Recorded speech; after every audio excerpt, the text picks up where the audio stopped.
Hey, welcome back to Minding Your Business with Chris Spiker. I'm Aaron Goldstein. We are here with our second guest, Drew Mercy, president of the AV Fair.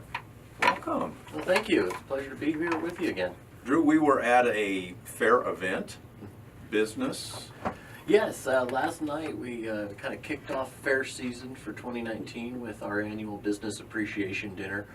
We invite the local business community, our sponsors, to come and kick off fair season with us, have a nice dinner, talk about some of the things that are coming up at the fair this year, and also let people know our sponsorship opportunities, anyone who wants to get more involved. So I get an invite, but I bet somebody who's listening who thinks, boy, I'd love to go to this event because it's a limited audience and there are some cool people there. Yeah, it tends to be a smaller event, but it's certainly not closed off. I mean, anyone with a business that would like to come, we can contact us at the Antelope Valley Fair office, and we can make sure you're on the list in the future. When I told Lourdes what it was, she said, "Oh, I'm going to that." So great. Lourdes came along. Yeah, it was great. I love to see do both of things you. with my wife, social things after work. Yeah. It was a great crowd. And so you and I were talking, and I thought, well, we better get you on the show and start talking about the AV Fair. Yeah, it is coming up. Time has certainly flown. We're at less than 100 days until the 2019 Antelope Valley Fair, and it's going to be exciting. We've got a lot of stuff planned. I've got the Barn Bash on my calendar. Yeah, kind of the next event on our fair calendar for the summer season is the Barn Bash. That'll be taking place on June 8th over at the fairgrounds. Tickets are $10 pre-sale or $12 at the door. We should have just a wonderful barbecue, and it goes to support those kids programs we do at the fair. My favorite kids program is the animal auction. Oh yeah, that's always the highlight. The kids have already been working for months this year raising their animals. It's a great project for youth to teach responsibility, a little bit about our cycle of food, where our food comes from. And responsibility. I mean, they manage a budget. They manage taking care of the animal. They come and clean up and everything at the fair. That's actually how I got first involved with fairs. Back before we moved to the Antelope Valley, I raised pigs at the Ventura County Fair. In Ventura. So how'd you get started with that? Not to get off the subject. Yeah, we lived in kind of much like kind of the outskirts of the Antelope Valley, kind of a semi-rural area, and had enough room, and so we learned about the 4-H program that we had in my neighborhood. I got involved with that when I was in elementary school, and just like out here, we have 4-H, FFA, Grange, and some independent programs as well. So our goal out here is to make sure that any kid who's interested in that kind of program can have access to it, whether they have the backyard, to accommodate animals or not. We have the 50th District Ag Board working with the local high schools and others, and there's parents that will house other kids' animals. The kids have to still come over and take care of it and all that, but we want to make sure that everybody has that access to that opportunity. Really has a family and friends tone to it. Yeah. And my favorite part, well, I love to see the kids. They learned a lot about life. Yeah. Some of them make lots of money, and some break even or probably lose after all the work they put in. Yeah, and that's one of the neat things that we have out here that doesn't exist in every area are the auction auxiliary groups, the Barnyard Bells and AV Animal House, which are nonprofits that raise money to buy animals, and they have a specific focus. In particular, if they kind of know what that break-even point or and profit margin are on the different animals, and then they'll work to make sure to try to buy up and bring those prices up if there's an animal that's going for a lower amount, with the goal of ensuring that no kid walks away owing money. Yeah, And the purpose. it's a great. It just shows the generosity of this community. That's exactly what it is. The Barnyard Bells is a fairly new group. Yeah, I think they're going into their 3rd or 4th year. A wonderful group of women in this community that got together and formed this auxiliary group, and they're always a lot of fun at the auction at the fair. They've got their pink shirts that they wear, and some wonderful people with some really big hearts. And it brings new money to the auction. Yeah, absolutely. That's one of the things we want to make sure everybody knows, and invite more people. For a lot of our families, we've been going to the fair or the auction for years. For some, it's generational, several generations involved. But others that may be newer to the Antelope Valley or just newer to kind of seeing access to that rural lifestyle may not know that the auction exists there. It's a great way, a portion of your auction purchases are tax deductible, but you're also supporting some wonderful kids. And one of the programs actually that's new this year that I wanted to share with you was started up by kids in the livestock programs with some help from the Livestock Council, the AV Fair, and they partnered with local PTA to support Grace Resources and Saves, knowing that there are kids that and families with that have limited access at times to fresh meat and foods, and so they started this program called Kids Feeding Kids. And they're out collecting funds in schools to cover what we call the buyback cost, which is sometimes someone will buy an animal at the fair, they don't want to take the animal home or they'll want to donate it. We call that donating back and buying back, and they get a little bit of a discount to cover some of the costs. And what we realized is, a great opportunity for those animals that the buyer doesn't take the meat would be to get to families in need here in the Antelope Valley. And so we're partnering up to donate animals to Grace Resources and Saves. You can actually go online, anybody who's listening who's interested in learning more, if you go to 99pledges.com, that's number 9 pledges.com, and look up Kids Feeding Kids, you can see a little bit more detail about it. But it's really interesting, and the cost breakdown comes down to $1 equals one meal. So even a small donation can make a great difference for a local family. Somebody doesn't even go to the auction. Yeah. Doesn't need to or can't. Right. And then so that saves us putting that animal on the truck and because we don't Well, really. well, the animal will still go on the truck because they've got to prepare it, butcher it for the for the folks that will be eating it from Saves or Grace Resources. But we're able to get it to some folks that it can really make a difference. That's amazing. So Saves and Grace, they know that this is coming. Oh yeah, or it's they've into been their working closely with the Livestock Council and some of the parents and the kids. I mean, they've been putting out jars at schools to collect funds for it. So I mean, the kids are really engaged in it too, and which is wonderful to see them showing that leadership and generosity. Any entertainment at the fair this year? Oh, but just a little bit. Aaron is excited about Fluffy coming back. Oh yeah, that was Fluffy. I think when he was here 2 years ago, sold out faster than any other act at the fair. It was literally about 2 days he sold out. So the good news is this year there are still tickets left. Fluffy will be there on the Monday of the fair. But yeah, we've got some great concerts coming up. Opening night, we've got Collective Soul and Gin Blossoms. I'm real excited about that. I said, as we saw 10 years ago and 15 years ago, some of the biggest selling acts were our, good, fun 80s rock. Well, we're 10 years down the road now, so we're actually starting to see some of these 90s bands that are doing great shows and are now available to come to the fair. Saturday night we've got always popular classic rock with REO Speedwagon. Sunday will be our to be announced Spanish language band. And again, as I said, Monday Gabriel Fluffy Iglesias will be here. I know he's got a new show coming on Netflix, so I think there's a lot of buzz and excitement. So if you haven't gotten your tickets for him yet, I'd recommend doing so quickly.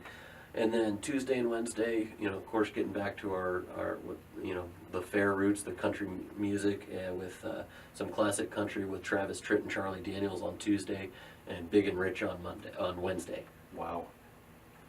Are we doing the Rural Olympics this year? Oh yeah. Following the concert series, we head right into our kind of arena main events with the figure 8 races, the monster trucks, the Rural Olympics, and the demolition derby.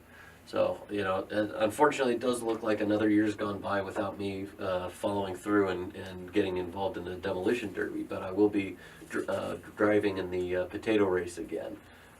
How'd you do last time you were in the potato race? Well, we don't need to get into how we did. It's didn't more hurt yourself, about did you? finishing. You did finish. We did finish, actually. I was partnered, this will be my 3rd year, The first year, so 2 years ago, Councilman Raj Mali and I partnered up, and I drove and he did the spearing. How'd that go? And we did pretty good. Good. You know, for our first year, and Mm-hmm. you know, we were able. I'll tell you, good friend Gary Van Dam loaned us just a beautiful classic Cougar to drive. And then last year we switched it up, so I got to do the spearing and Raj drove, and we did pretty good. But you know, there's a lot of folks that have been practicing and doing this for years, and we're much more new to it. But we had a lot of fun, met some great people who compete year after year, and you know, that to me is one of the signature events of the fair, because it's something that's so truly unique to us. Right. I don't know of any other fair or any other place where they do those kind of events. And I would say if you really want to see some great Antelope Valley heritage, come to the Rural Olympics on that last Saturday of the fair. If you've never been Yeah. to the fair or the Olympics, Mm-hmm. come check it out. Yeah, that's all put on locally by local people donating their time and, you know, donating prize money, but it's all organized locally, and you get to see some great people who've been doing this year after year, and again, so sometimes several generations that have been involved, rural Olympians. In the old days, before there were airplanes here at Edwards, Mm-hmm. then it was the farmers, the east and the west side, Yeah, and they'd finish their crop, and then they'd go to the fair. yeah. I always have fun of having been a Quartz Hill Rebel, seeing when we do the tug of war between the different high schools. That's always a lot of fun to get the youth involved too. Can you stick around for another episode? Sure. Okay, let's take a break. We'll be right back. Talking with Drew Mercy, talking all about AV Fair. And we're back. I'm Chris Spiker. I'm Aaron Goldstein. We're back with Drew Mercy. Hey, welcome back. Oh, thank you. We're talking about the AV Fair, Mm-hmm. which starts Friday, August 16th. 16th and runs through the 25th. Is that a Monday? Sunday. Sunday. So it goes 10 days. Friday to Sunday. Now, you're a director at the fair. Yes. Is that long enough? 10 Um, days of fair? You know, I find it's just right. On the 9th day, I think, oh, there's only one day left. Because you but got to then be on there the- every day. Yeah, I'm there every day from opening at 4 o'clock on till midnight when we close. And we even borrow a friend's RV, so I usually don't stay overnight, but when it's real hot, it's nice to get into the air conditioning for a little bit. Yeah, and there's also an RV park there at the fairgrounds, Yes, there is, yeah, and that's open to the public when we have vacancy. year-round. There, yeah, year-round. It does become for fair attendees only during the fair time, because we've got whether it's the vendors, the folks putting on the carnival, 4-H or I should say livestock families, you know, we do. But yeah, the other 355 days of the year, that's open to the public, so we get people coming in who are, some are staying there long-term, others are coming through just, you know, on their travels. When my parents were fifth wheeling, Mm-hmm. and they'd come back to the Antelope Valley, it was hard to find a place to park. Mm-hmm. So this is good news. Yeah, and then we actually are looking at upgrading some of the RV spots right now, because it's you know, they've been there a while, and you know, you've got your 30 amp spots and your 50 amp spots, and so many of the newer RVs require the 50 amp to really use everything, and especially make sure air conditioning, all that stuff's working well, which is important, as you know, out here.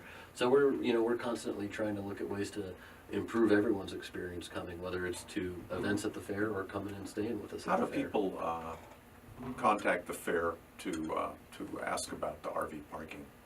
Well, we have our fair main office, which I will have to look up the number That's okay. real quick. Oh, you know, but, it's we very can close to call AV it. Florist. It's 948-6060. That's it. I'm Because always- during the fair, the flower shop gets all these Oh, calls. really? Yeah, 'cause the numbers and the zeros and the sixes are very similar. Oh, okay. Well, I hope you get some sales out of it. You know? You didn't mean to call, but No, I didn't mean to call Somebody could use the the flower flowers. shop, but while I get you on the phone, yeah, that works about like that. You know, business used to be so quiet during the fair because everybody went to the fair. yeah. But now there are so many people. There may be a lot of people at the fair, but still the town doesn't close down. Right. Yeah, and that's one of the great things, you know, when we moved to the new property, I think it's been about 15 years now. You know, we all have good memories of the old fairgrounds on Avenue I and Division, and, you know, those experiences are irreplaceable. But I tell you, with the growth we've had, having the extra room at the new property has really helped a lot. And our trees are coming in nicely. That was one of the concerns. Is it takes a while for those to grow in, but we've just got some some beautiful trees that have grown in there now. We're always working on building new things. In fact, right now the long worked on Antelope Valley Rural Museum is under construction. So many people have been working for years to raise funds to do the design, the building. So the Rural Museum is going to have their own building. Yeah, and that's a building that'll have all of those exhibits available. We'll be able to work with schools and kids for on the education aspect side. It then frees up some other the room the building that the Rural Museum has been using during the fair Right. now. So we'll be able to have more exhibits, more things for people to see. We've got a lot of buildings there that are venues for events and weddings and parties, Yeah. retirement. Yeah, and everybody knows our signature red barns, but those are some of the largest buildings in the Antelope Valley that are available for rent and special events. We also have, beautiful, if you've been over by the La Plaza area, with a gazebo with the water features that really are quite lovely. We've had several weddings there. And it works out great because people can have that beautiful venue for the wedding and then go right into one of the buildings for their reception. So they're outside, inside, so Yeah. the weather does not dictate. Right, we how can much fun. accommodate, whatever the weather throws at us, and certainly as we saw the last few weeks, where cold, hot, Yeah. we can handle it all. Has the fairgrounds had like more than one event at a time? Like Oh. you could have 3 or 4? Very, very often. In fact, there was time we had, we might have the bridal show going on in one of the buildings and off-road vehicles over in the arena. Somebody could be having a party over in the Harley-Davidson building. So, we can have many, many things going on at once. What a wonderful center for the Antelope Valley. Yeah, and that's actually, we recently rebranded. Everyone knows us as the Antelope Valley Fairgrounds, but we've actually rebranded to be a little more descriptive, accurate of what we provide, and that's why we're now going as the Antelope Valley Fair and Events Center, because that's really what we provide. Is the 10 days of the fair are certainly our busiest, but year round we can help people with any type of event they're doing. And as a nonprofit, we try to make sure we do it for public good, and we're able to help. And that's where, at times, we've helped when the weather gets real bad. We've helped serve as a place for our homeless population to make sure that they stay safe. When we've had wildfires in neighboring areas, we've been able to help and open up as an animal sanctuary for people to bring their animals until the situation gets under control. So, we're not just there renting stuff out and doing it to make money. We're all on the board. We're all But you have to make money volunteers. because the state doesn't.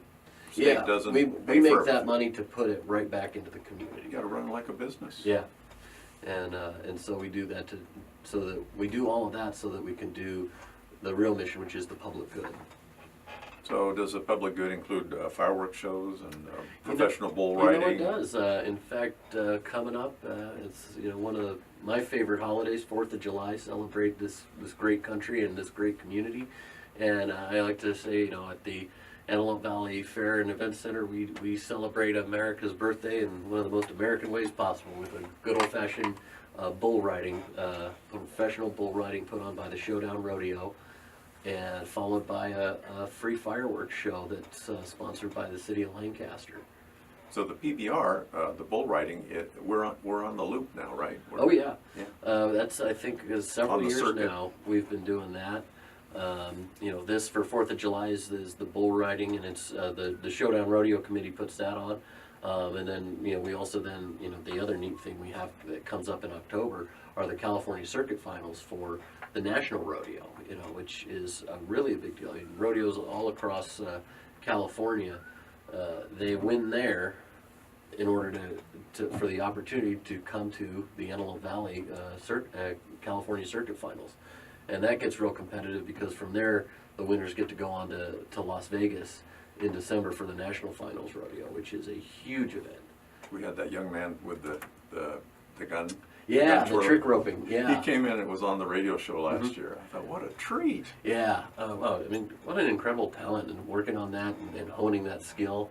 And that was a lot of fun to watch. In the Antelope Valley. Yeah. We talked about entries in the fair. People are entering. You're entering your jams and jellies Yeah. again. You know, that's the other neat thing. One of my favorite things about the fair, walking through, whether it's home arts, the photography, the horticulture, floriculture, it's everything that our community makes. You know, our hobbies, our passions. And so actually last year, for the first time, I entered in some hot peppers. I started growing some hot peppers, entered them in at the fair, and I even turned some of them, the jalapenos, into a jelly that I entered. So it was fun. I got my habanero peppers got third place out of 3 entries. Is that so $1.50? Yeah, and it was out of the 3 entries, but I still got a ribbon for getting third. Yeah. Oh yeah. And my jalapeno jam or jelly also got a third place. So for my first time making it, it was a lot of fun. The volunteers that put that together are as nice as can be. You know, as a first timer, they Boy. kind of showed me the ropes. A lot of hours. Yeah. Lot of Mhm. hours. A labor of love. Yeah. They are dedicated to seeing a job Mhm. well done. And Aaron's going to enter a photograph, maybe. Yeah. Maybe. Yeah, that's one of the fastest growing events, and you know, it's been great because you know, we've added in iPhone categories, so even folks who are not professional can enter. You know, submit your iPhone photos. So we really want to. It's something that anyone and everyone can participate in. We watched some videos last time. People Yeah, had a there video was films contest. going on as well last time. Mm-hmm. Yeah. That's all in that building, Yeah. or on the grounds of the fair. It's Mhm. amazing. I'm doing a collection. I think that I've Oh, yeah? entered about 5 or 6 collections. Mm-hmm. I think that's an amazing opportunity. Oh yeah. For the Actually, community. my mom, I think, is going to enter in her salt and pepper shakers this year. She's Mm. been interested in it for years, but she just retired as a teacher, so it was always a tough time of year for her getting ready to go back to school. So she's been talking about it now a couple of years now that she's finally retired. What did we not talk about the fair? Oh gosh. Oh, Oh, you had a flash day where tickets were $1? Yeah, yeah. On Memorial Day, and we're going to have 2 more, so stay tuned. Ah. You can follow us on social media, on our Facebook page to find out. We'll make the announcement then. But then admission tickets, which are normally $10, will cost $1. And in one day, we sold 40,000 tickets, and 76% of them were people who hadn't been on our website before. So we're real excited about that because we like to offer discount days. We like to offer different ways for people, no matter your means, ways to enjoy the fair. We don't want cost to keep people out, so we always try to find ways to get creative. I think it's and those get more cinnamon people. rolls. Oh, The yeah. cinnamon rolls are coming, and everybody's going to get in there somehow. Mhm. Well, you can smell those from pretty far away. And I can smell them now. now. Well, Drew, thank you very much for being on the show. Oh, my pleasure. Thanks for having me again. Drew Mercy, Antelope Valley Fair Board President. Yep. Yep, thank you. Thank you.